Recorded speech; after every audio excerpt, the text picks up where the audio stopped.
I used to be an assistant scout leader. Went with a troop of scouts to Georgian Bay in Canada. When we checked into the provincial park, I asked the ranger, "What's the quickest way to the lake?" The ranger thought for a while and asked me, says, "Are you walking or driving?" "We're driving."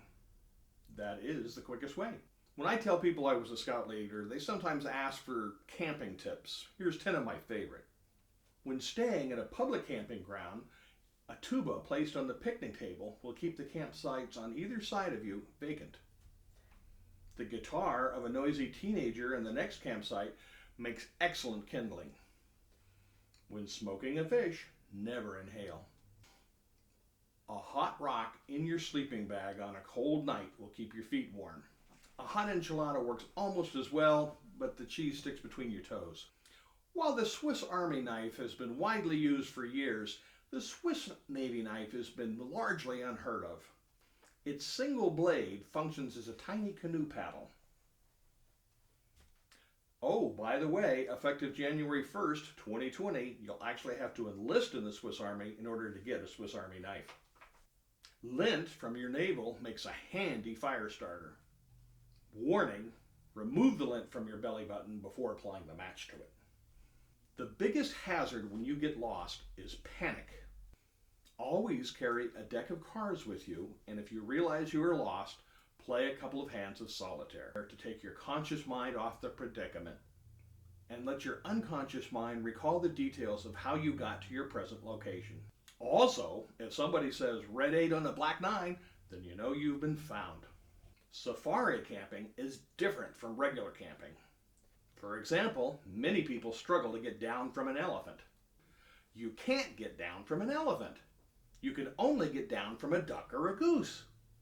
Also, you cannot duplicate the warmth of a down-filled bedroll by climbing into a plastic garbage bag filled with geese. If you're going to be camping in bear country, bear bells provide an element of safety for hikers in grizzly country. The tricky part is getting them on the bears. When camping, always wear a long-sleeved shirt. It gives you something to wipe your nose on. So I met the new neighbor and his wife. She said she was a herpetologist. I said, "Interesting. I used to have quite the interest in biology when I was in high school. I guess I don't look like the sharpest crayon in the box." So she said, "Oh, can you name a reptile I don't know?" "How about a gurgit?"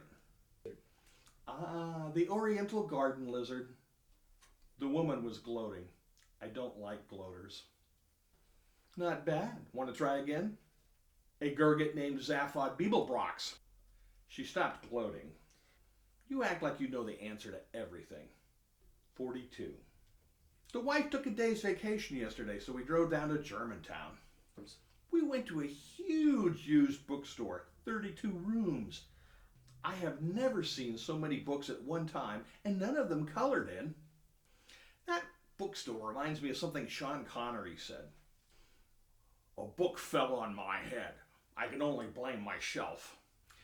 I hope you don't mind, but I'd like to give you some serious advice about books. Never lend books, for no one ever returns them. The only books I have in my library are books that other people loaned me.